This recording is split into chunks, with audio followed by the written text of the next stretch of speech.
अब यहाँ पर समझते हैं हम इलेक्ट्रिकल एनर्जी क्या होती है। तो हम जान चुके हैं कि कोई भी कंडक्टर होता है, यदि इस कंडक्टर में इलेक्ट्रिक फील्ड सेटअप हो जाए या पोटेंशियल डिफरेंस हो, दोनों एंड पर क्या हो, पोटेंशियल डिफरेंस हो, तो जो चार्ज होता है हायर पोटेंशियल से लोअर पोटेंशियल, मतलब एक एंड से दूसरे एंड तक मूव करता है। तो जब मूव करता है तो कुछ ना कुछ वर्क होता है, इसी वर्क को हम क्या कहते हैं, इलेक्ट्रिकल एनर्जी कहते हैं।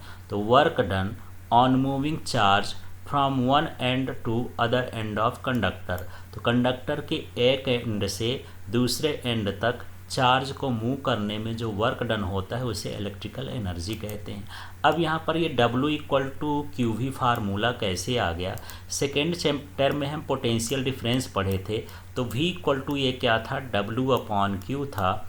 यदि यहाँ से हम इसको Q को ट्रांसपोज कर दें तो ये W इक्वल टू क्या हो जाएगा, क्यू वी हो जाएगा। तो एक फार्मूला ये हो गया इलेक्ट्रिकल एनर्जी का। इसके बाद हम देखते हैं कि अभी हम करंट पढ़ रहे थे इसी चैप्टर में।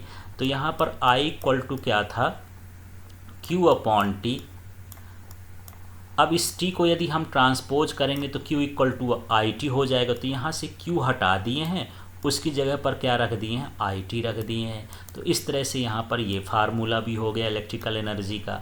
इसके बाद हम ओम्स लॉ में पढ़ें, V इक्वल टू क्या होता है, आई आर होता है। तो यहाँ पर V equal to I R ये फार्मूला हो गया।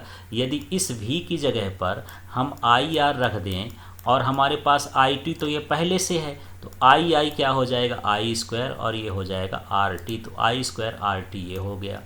अब यहाँ पर यदि हम I की वैल्यू पुट कर दें तो ओम्स लॉ से ही V equal to I R होता है। तो I इक्वल टू क्या हो जाएगा, ये V अपॉन आर हो जाएगा।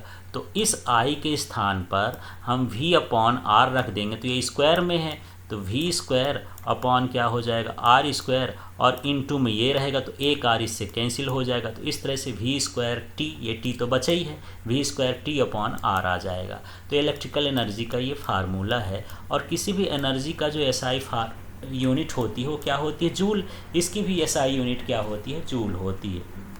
यहाँ पर इलेक्ट्रिकल एनर्जी की एक अलग यूनिट है जिसको हम ट्रेड यूनिट कहते हैं, और ये किलोवाट आवर के इक्वल होती है। यदि हम जूल में इसकी वैल्यू देखें तो इसकी जूल में वैल्यू 3.6 इंटू 10⁶ जूल होती है।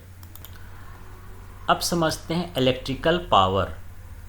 तो पावर क्या होता है, work done per unit time. तो यहाँ पर electrical energy dissipated per unit time, यहाँ पर डिसिपेटेड है तो यहाँ पर electrical energy dissipated per unit time. तो यहाँ W का मतलब इलेक्ट्रिकल एनर्जी है। तो electrical energy per unit time में कितना डिसिपेट होती है, खर्च होती है, वही क्या कहलाता है, इलेक्ट्रिकल पावर कहलाता है।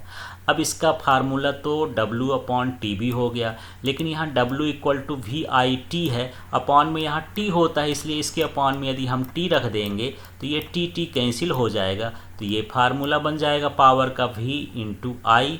अब इसी तरह से यदि इसके अपॉन में भी T रख दें, क्योंकि ये W की वैल्यू है तो ये T कैंसिल हो जाएगा। तो यहाँ क्या हो जाएगा, आई स्क्वायर आर। इसी तरह इसके अपॉन में भी यदि हम T कर दें तो यहाँ से T कैंसिल हो जाएगा, तो क्या हो जाएगा, V स्क्वायर अपॉन आर। इस तरह से जो W का इलेक्ट्रिकल एनर्जी का फार्मूला ऊपर हम निकाले थे उसी में अपॉन में T कर देंगे तो क्या बन जाएगा, पावर बन जाएगा। पावर की जो एसआई यूनिट होती है वो क्या होती है, वाट होती है। और एक हार्स पावर की वैल्यू जो होती है वाट में वो 746 वाट होती है। अब हम बात करते हैं यहाँ पर मोबिलिटी ऑफ इलेक्ट्रॉन्स की। तो यहाँ पर ये फार्मूला है, इस फार्मूले से हम इसकी डेफिनीशन बना सकते हैं। यहाँ पर E का मतलब इलेक्ट्रिक फील्ड है और VD का मतलब ड्रिफ्ट वेलोसिटी है। तो यहाँ पर क्या बोलेंगे, पहले इसका ड्रिफ्ट वेलोसिटी, फिर इसको बोलते हैं per unit electric field is known as mobility of electron. तो यहाँ पर drift velocity of electron per unit electric field is known as mobility of electron. तो इस तरह से मोबिलिटी ऑफ इलेक्ट्रॉन की डेफिनीशन हो जाएगी।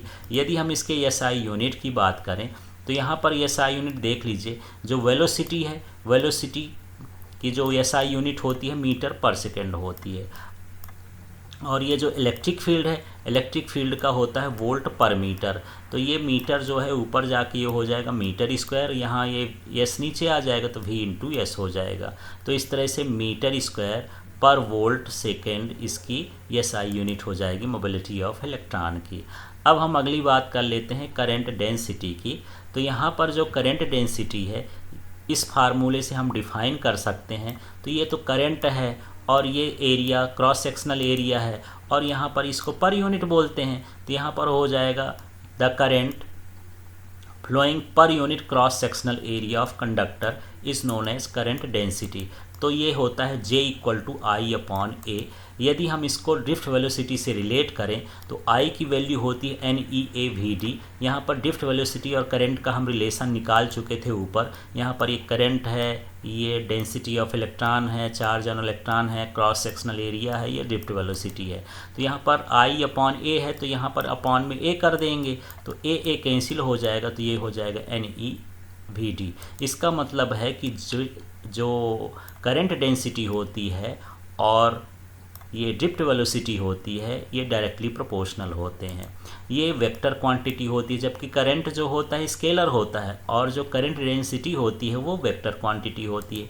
इसकी यूनिट हम यहीं से निकाल सकते हैं। इसकी यूनिट क्या होती है? एम्पियर। तो ए लिख लिए और यहाँ पर ये ए है मतलब एरिया की जो SI यूनिट होती है मीटर स्क्वायर। तो ये हो जाएगा एम्पियर पर मीटर स्क्वायर, इसकी यूनिट हो जाएगी। Thank you.